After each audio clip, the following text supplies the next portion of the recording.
Terima kasih Anda masih bersama kami dalam program kajian tafsir Al-Quran. Tibalah saatnya kita untuk belajar bersama guru kita tercinta Buya Yahya. Bagaimanakah penjelasan selengkapnya? Untuk itu marilah kita persiapkan hati dan pikiran kita untuk menyimak untayan-untayan ilmu yang akan beliau sampaikan kepada guru kita tercinta Buya Yahya. Dengan segala hormat kami persilahkan. Allahumma sholli ala Sayyidina Muhammad. Allahumma sholli ala Sayyidina Muhammad. Uzguru salat ala Nabi Muhammad. Assalamualaikum warahmatullahi wabarakatuh. Alhamdulillah. Nahmaduhu wa nasta'inuhu wa nastaghfiruh. Wa na'udzu billahi min syururi anfusina wa min sayyiati a'malina. May yahdihillahu fala mudilla lahu man yudlil fala hadiyalah. Wa asyhadu an la ilaha illallah wahdahu la syarika lah. Wa asyhadu anna sayyidana Muhammadan abduhu wa rasuluh. Allahumma salli wa sallim ala habibina sayyidina Muhammadin wa ala alihi wa ashabihi wa tabi'ina lahum bi ihsanin ila yaumiddin. Allahumma ya rabbana 'allimna at-ta'wil wa faqihna fid din.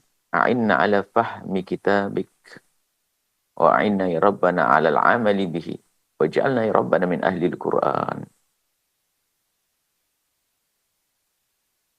A'inna ya rabbana 'ala dzikrik wa syukri wa husni ibadatik. Urzuqna ya rabbana at-taubata qabla al-maut wasyahadata 'inda al-maut wal jannata ba'da al-maut. Amma ba'd.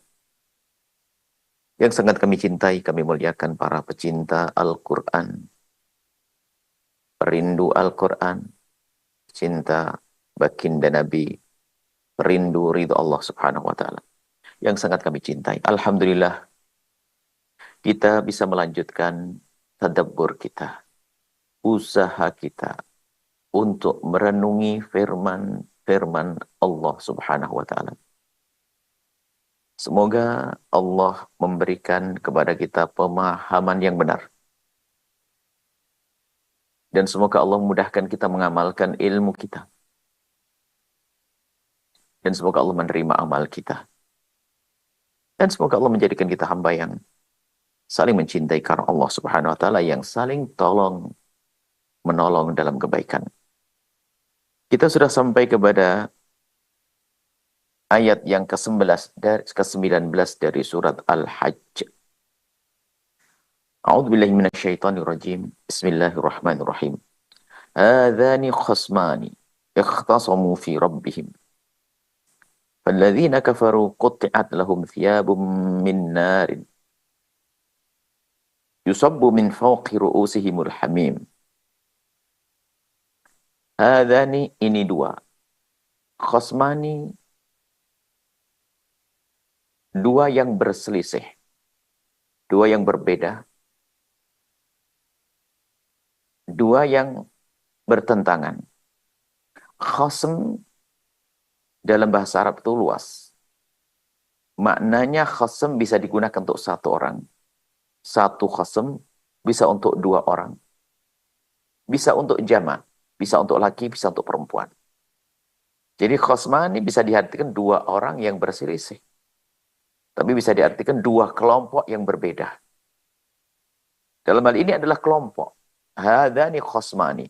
Ini ada dua kelompok besar yang bertolak belakang.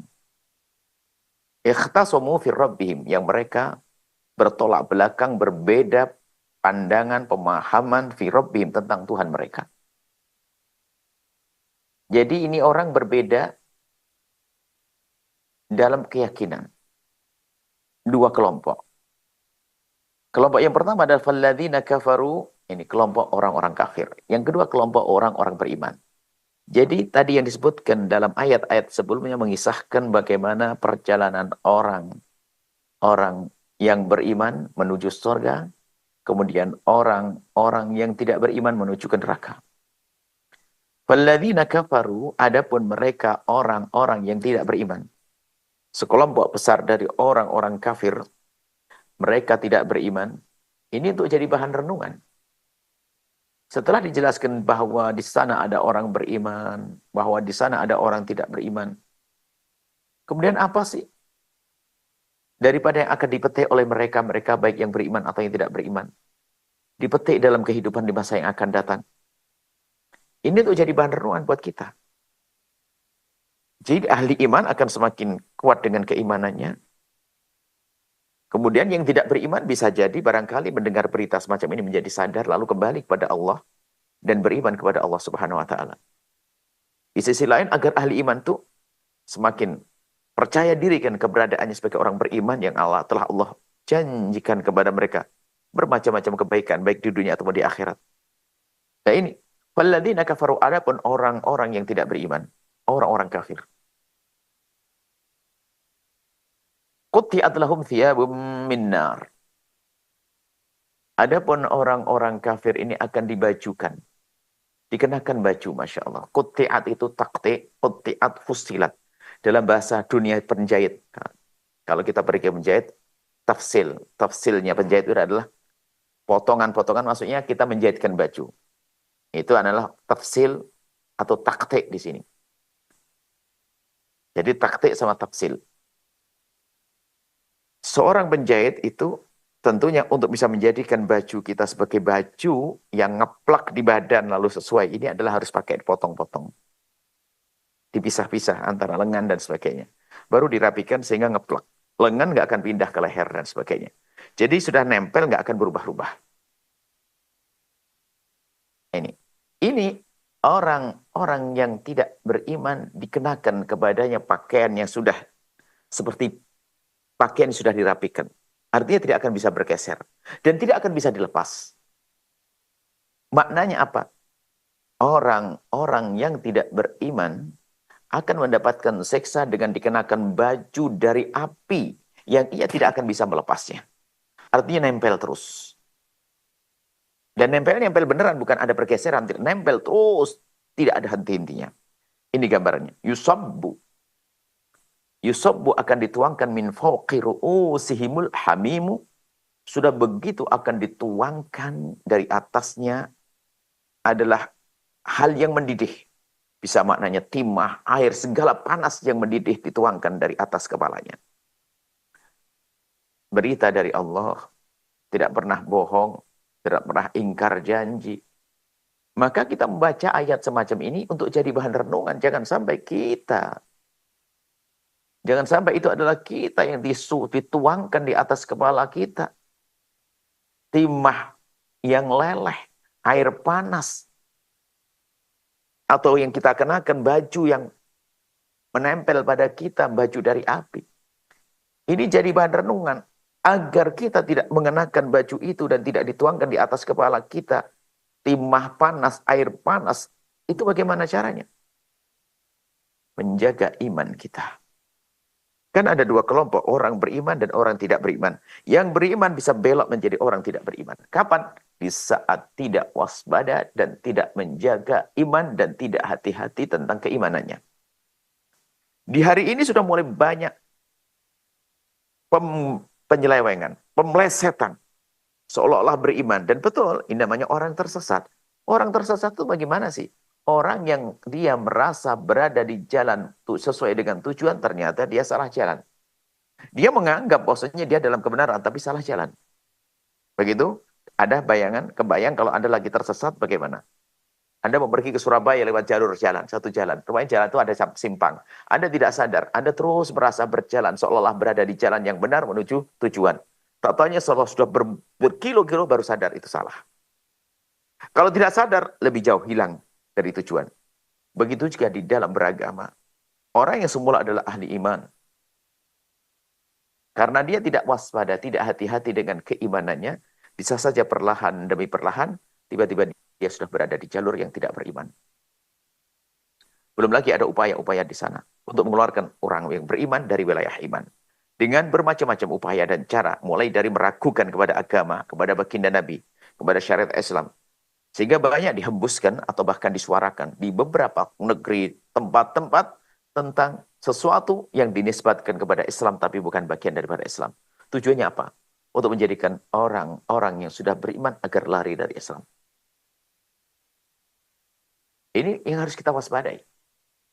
Makanya bagi orang yang beriman harus menjaga.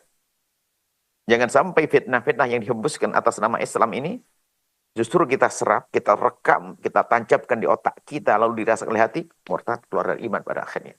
Sehingga merendahkan baginda Nabi, merendahkan Islam. Islam ya'lu wa la yu'la alaih. Bahkan segala, ini harus kita yakin. Karena apa? Al-Islam dari Allah, Al-Quran dari Allah, semua dari Allah yang maha tahu tentang hambanya. Yang maha tahu tentang mana kebaikan. Dan yang maha tahu mana tentang kebatilan bagi seorang hamba. Sehingga semakin kita menjaga, menjaga keimanan dengan mengikuti petunjuk dari Allah Subhanahu wa taala, maka kita akan dalam diri kita menemukan ketenangan karena kita sesuai apa yang kita lakukan sesuai dengan apa yang Allah berlakukan dari rambu-rambu. Jadi jalannya enak. Akan tetapi ketahuilah bahwasanya di sana banyak pembegal-pembegal akidah, pembegal-pembegal keimanan. Seseorang yang semula dalam keimanan tiba-tiba sudah keluar dari iman. Bahkan baginda Nabi pernah menyebutkan zaman-zaman fitnah mengerikan ada orang pagi hari muslim, sorenya sudah tidak beriman lagi. Sore beriman, pagi sudah tidak beriman lagi.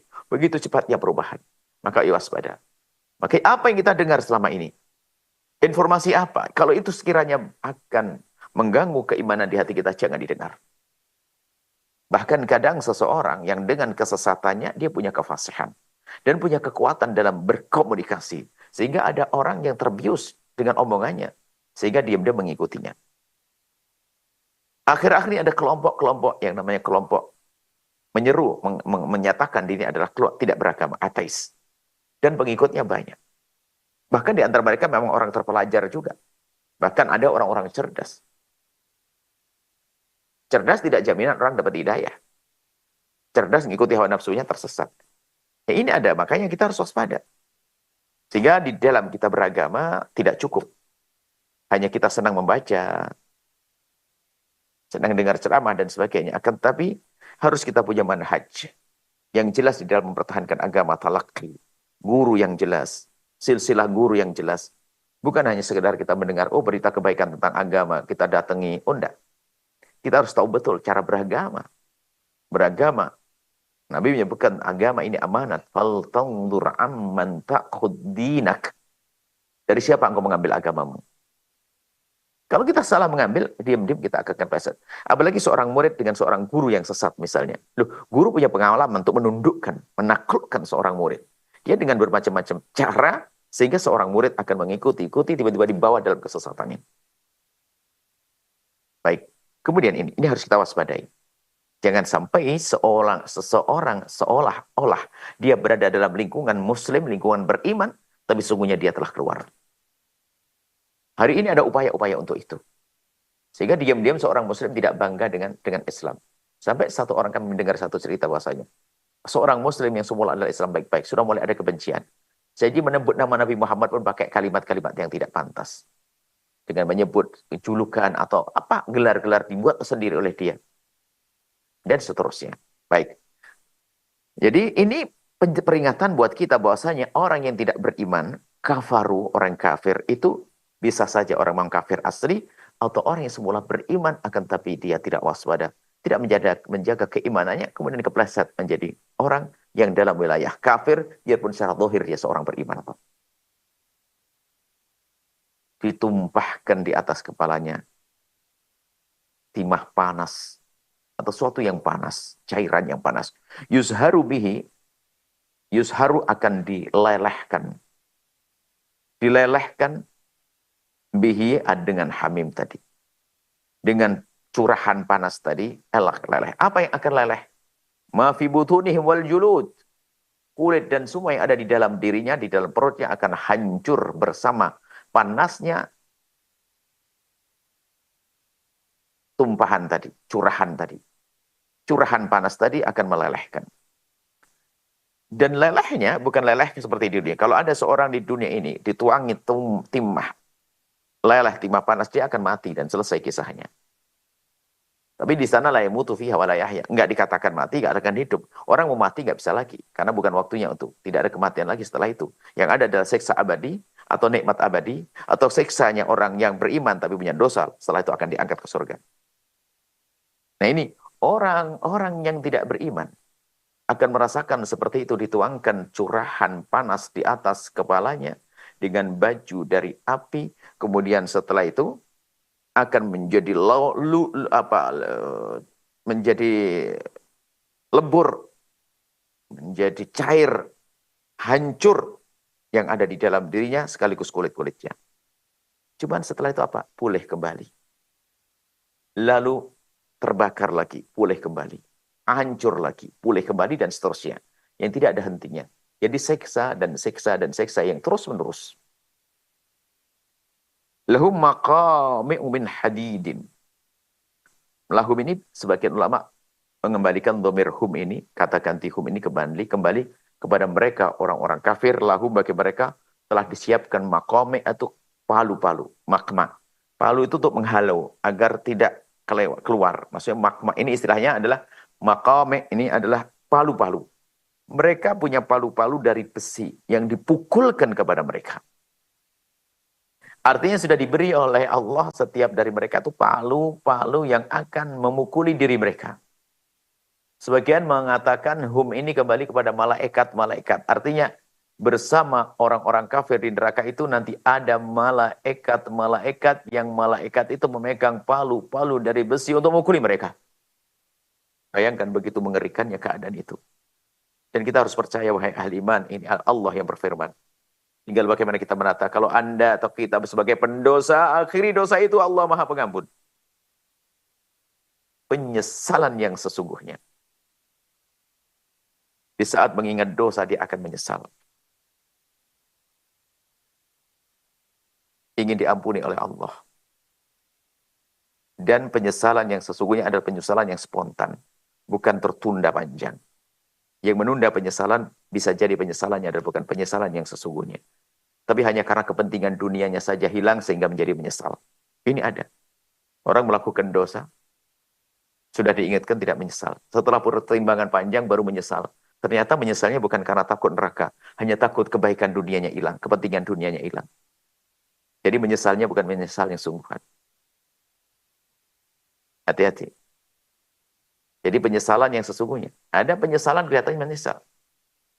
Akan tapi sesungguhnya bukan menyesal karena takut pada siksa Allah, hukuman Allah. Menyesalnya apa? Aku terlanjur salah melakukan kesalahan dosa itu. Gara-gara itu hidupku menjadi tidak benar. Hujatan barangkali. Jika di masyarakat mungkin kalau korupsi hujatan. Kalau mungkin seorang na'udzubillah melakukan kehinaan. Dalam kehidupan rumah tangga mungkin menjadi istrinya sudah tidak berharap lagi. Atau suaminya menjadi membencinya dan seterusnya. Jadi penyesalannya bukan karena Allah. Atau dalam persahabatan, aku jadi ditinggal. Penyesalannya bukan melakukan kesalahan di dalam dunia, kemudian sampai kesalahan kepada sahabat. Lalu sahabat yang menjauhinya. Ada orang menyesalnya bukan karena Allah, tapi karena takut dijauhi. Jadi bukan penyesalan. Dan ditandai bermacam-macam tanda. Orang yang menyesalnya tidak serius. Dan ditandanya macam-macam. Di antaranya dia pengen mati misalnya. Mohon maaf, hakikat ini ada orang, saya pengen mati saja. Loh, kalau orang berdosa pengen mati kan dihukum, mestinya takut pada Allah, mestinya pengen tobat.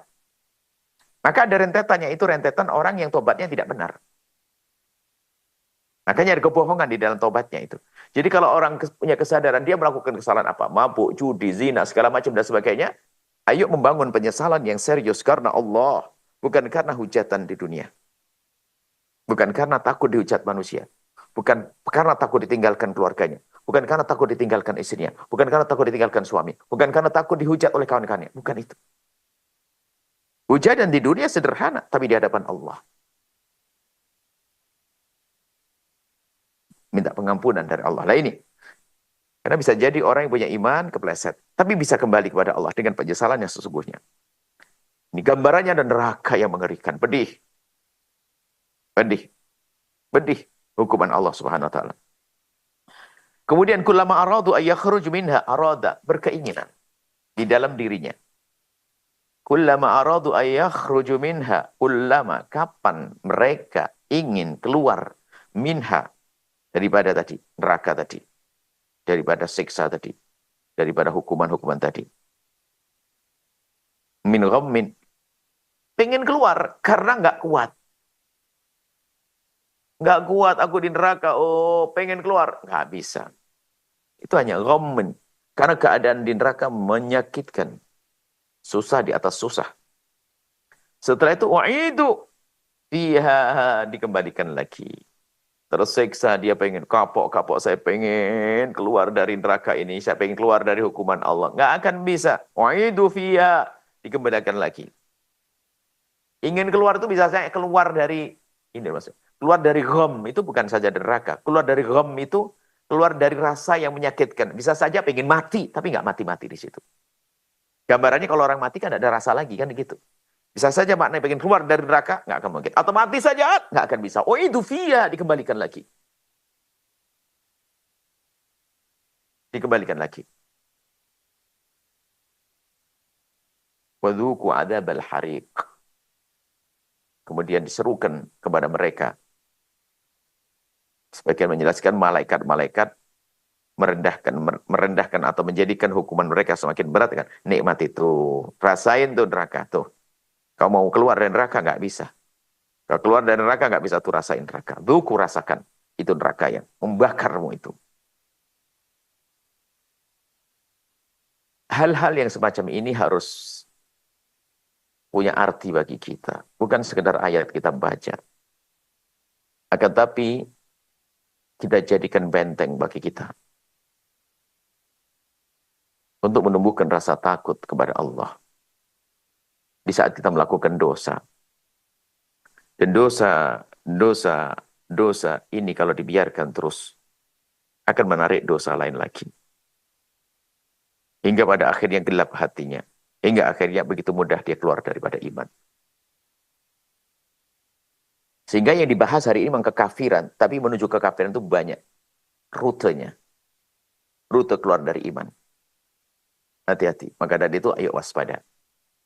Nabi menyebutkan tu'radul fitnatu 'alal qulubi kal hasiri 'udan 'udah. Fitnah, maksiat, termasuk kekafiran dan segala yang dimurkai oleh Allah itu akan datang kepada hati seorang hamba itu laksana noda hitam. Nuktah sauda. Gini, gambarannya semua yang menutup hati itu tidak serta-merta. Kemaksiatan, dosa, fitnah itu kalau kita dosa-dosa kalau dilakukan seorang hamba akan menutupi hati kal hasiri laksana seperti tikar. Pintalan tikar. Kalau kita tahu tikar yang dipintal dari selembar. Selembar tidak akan bisa berguna untuk apa-apa. Untuk duduk nggak bisa. Untuk alas nggak bisa. Untuk payung pun nggak bisa karena satu lembar. Tapi bisa ditimpal, dipintal, dan dipintal, dan dipintal. Sehingga menjadi selembaran. Sehingga bisa dipakai. Begitu juga. Kotornya hati ini adalah bukan serta-merta gelap begitu, akan tapi laksana hasir seperti tikar yang ada. Jadi satu lembar ditempel, satu lembar ditempel, satu lembar ditempel, satu lembar sehingga menjadi menutupi hati semua sehingga hatinya buta kepada kebenaran. Biarpun di otaknya banyak ilmu tentang agama, tapi karena dia sering mengentengkan maksiat, tidak segera menyesali dosa. Dengan penyesalan yang sesungguhnya. Maka itu diam-diam dosa-dosa yang dilakukan terus. Dosa dilakukan akan seperti noda hitam. Titik, titik, titik, titik, titik, titik, titik. Menjadi hati gelap. Kalau sudah hati gelap, begitu mudahnya keluar dari iman. Maksiat mudah dilakukan. Tidak bisa melihat kebenaran. Maka hati-hati. Maka ayo kita dapat semua. Jangan sampai kita mengeremehkan tentang kesalahan dan dosa. Agar terjaga iman kita. Iman itu ibaratnya begini. Satu wilayah itu keimanan. Tentunya di wilayah keimanan ini ada bermacam-macam. Kekafiran jauh. Kalau kita gambarkan kanan iman. Kafir kiri.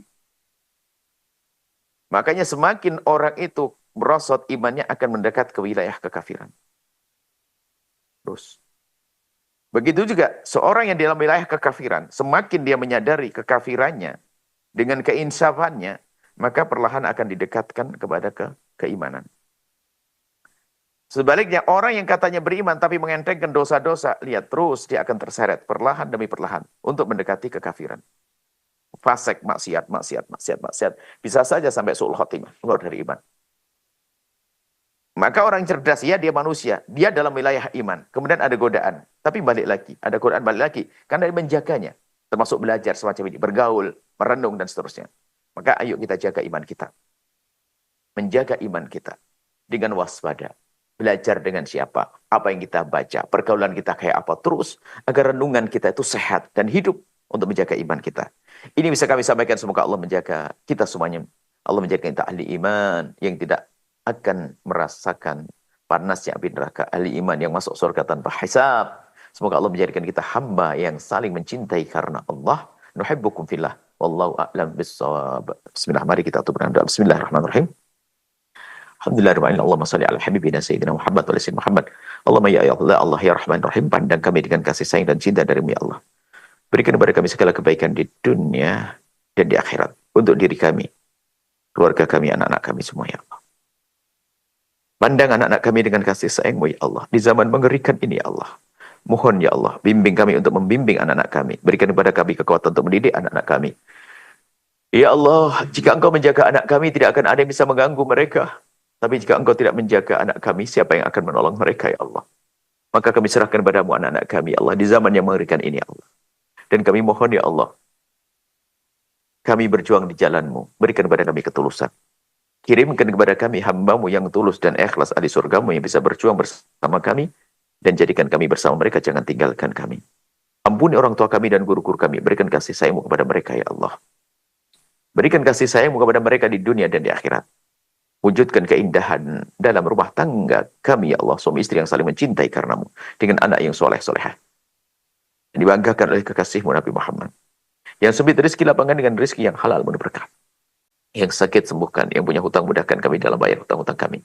Jaga iman kami, jaga akidah kami ya Allah. Dan jauhkan kami dari segala macam penyakit lahir batin. Ya Allah, jauhkan. Siapapun yang saat ini lagi sakit, ya Allah, sembuhkan ya Allah. Yang sakit, sembuhkan ya Allah. Yang sakit, sembuhkan ya Allah. Dan kami mohon, jadikan kami hamba yang saling mencintai karenamu ya Allah. Jauhkan kami dari fitnah kebencian, kedengkian kepada siapapun ya Allah. Jauhkan kami dari termakan fitnah, permusuhan, dan kebencian. Jadikan kami juru damai di negeri ini ya Allah. Jauhkan kami dari mendendam kepada siapapun. Maka kami mohon ya Allah, jika ada orang menyakiti kami, zalim pada kami, aniaya kepada kami, menfitnah kami, menggunjing kami, ya Allah, kami mohon ampuni mereka, jangan hukum mereka. Mereka umat kekasih-Mu Nabi Muhammad. Kami tidak rela, tidak ingin ada satu orang masuk neraka karena zalim pada kami. Tidak ya Allah, kami maafkan dan maafkan mereka. Ampuni mereka ya Allah, berikan kesadaran ya Allah. Panjangkan umur kami dalam ketaatan serta sehat walafiat. Berikan kepada kami semua husnul khatimah. Mati dalam keadaan iman. Dan kami mohon ya Allah, jadikanlah ucapan kami di akhir hayat kami kelak. Saat Engkau hendak mencabut nyawa kami. Kami ingin saat itu ya Allah, hati dan lidah kami mampu mengucapkan kalimat agung dan mulia. La ilaha illallah sayyidina Muhammad Rasulullah. La ilaha illallah sayyidina Muhammad Rasulullah. La ilaha illallah sayyidina Muhammad Rasulullah sallallahu alaihi wasallam. Rabbana atina fid dunya hasanah wa fil akhirati hasanah wa qina adzabannar. Wa sallallahu ala sayyidina Muhammadin wa ala alihi wasallam. Alhamdulillahirabbil alamin. Al-Fatihah.